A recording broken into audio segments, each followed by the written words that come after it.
Have you ever felt like you're living in a dream, only to have it shatter in an instant? For me, that dream was my childhood.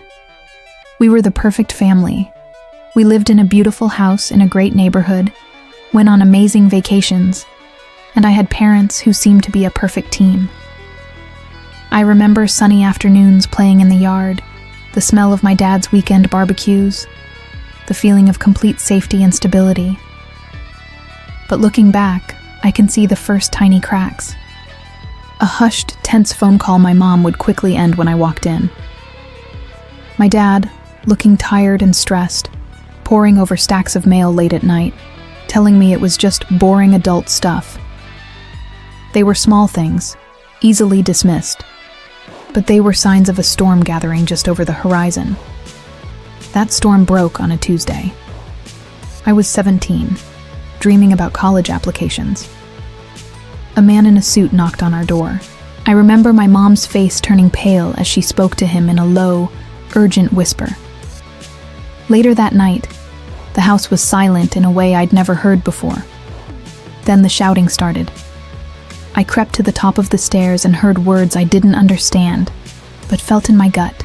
Foreclosure, second mortgage, credit cards maxed out. I found a letter on the kitchen counter, a formal notice with a figure so large it looked like a typo. It wasn't. That was the moment my world tilted on its axis. The confrontation was brutal. My dad, the man I idolized, had been hiding a mountain of debt for years, taking out secret loans and credit cards to maintain the illusion of success after his business started failing. He was trying to protect us, he said. But all my mom could see, all I could see, was a decade of lies. The collapse was immediate and absolute. The arguments were constant, filled with blame and resentment. The respect that had once been the bedrock of our family evaporated. It wasn't just about the money anymore.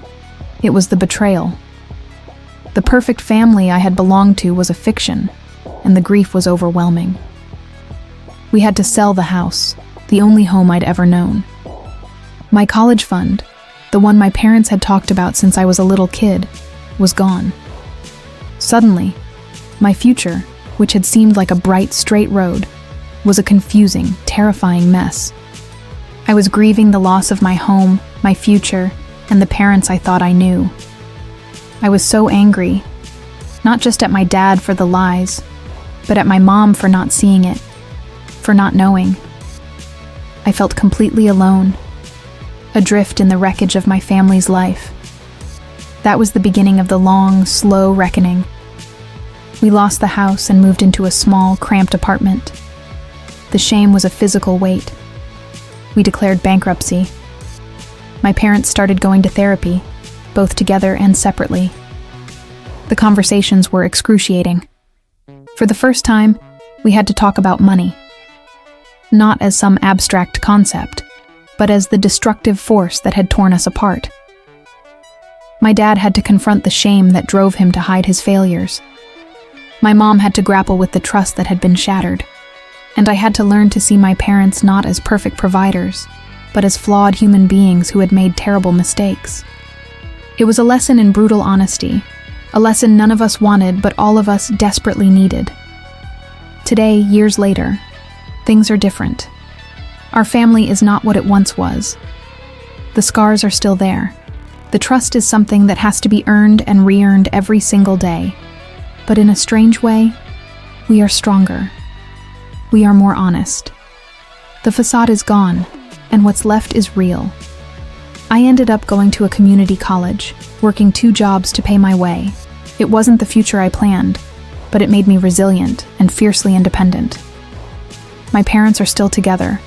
They're rebuilding, slowly, on a new foundation. One built not on appearances, but on the difficult, painful truth. The core of this trauma, for me, was the betrayal. Realizing that the people you trust the most have been lying to you poisons everything. Suddenly, every happy memory feels tainted. Was that amazing family vacation just a performance? Was that expensive Christmas gift, bought with borrowed money we couldn't afford? It makes you question your entire reality. The anger that followed was volcanic. We said horrible things to each other, things designed to hurt, because we were all hurting so much. We were a family at war with itself, each of us trying to assign blame for the catastrophe. And under all that anger was a profound sense of grief. I was mourning the future that had been stolen from me. The university I'd dreamed of. The security I'd taken for granted. I was mourning the loss of our family's identity.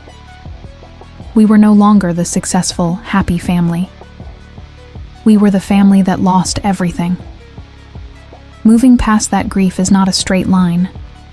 Forgiveness is a complicated, messy process. Some days I understood why my dad did it, the immense pressure he must have felt. Other days, the anger would come roaring back. Acceptance isn't a destination you arrive at. It's a daily choice to not let the past consume your present. What emerged from that wreckage was resilience. I had to redefine myself outside of the perfect family narrative. I had to build a new life based on my own merits, on what I could earn and achieve myself. Our family dynamics are different now. We talk about everything, especially the hard stuff. We check in on each other's finances and mental health. Our relationships are built on brutal honesty, because we all know the devastating cost of secrets. We learned that the pressure to appear fine is a trap. Shame thrives in the dark, and the secret my dad kept was a cancer that grew until it consumed us. It started with one small lie, one hidden bill, and it snowballed into an avalanche. This is the lesson I want to share. Secrets grow in the dark. A problem that might have been manageable if it was brought into the light early on became a monster because of secrecy and shame. And the ripple effect was devastating. My father's secret didn't just ruin his own credit. It destroyed my mother's financial future and completely upended her life. It stole my educational opportunities and forced me to grow up far too fast. One person's secret became everyone's burden. The road to recovery is a marathon, not a sprint. The financial steps, budgeting, negotiating with creditors, slowly rebuilding credit, are hard enough. But the emotional recovery is even slower. It takes years to rebuild trust, to forgive, and to find a new sense of normal. The biggest lesson? That crisis, as awful as it was, redefined what we value. We lost the big house, the fancy cars, the vacations. But we found something far more important. Honesty, resilience, and a connection that can withstand the truth. We learned that what truly matters isn't the image you project to the world, but the reality you live with your loved ones. Don't let shame keep you silent. Whether it's you or someone you love, please talk about it.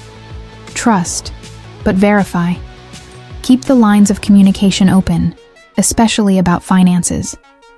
Because the relief of no longer having to pretend is worth more than any illusion of perfection. Thank you so much for listening to my story. If this resonated with you, I'd be so grateful if you did like this video and subscribe to the channel for more stories about navigating life's toughest challenges. See you next time.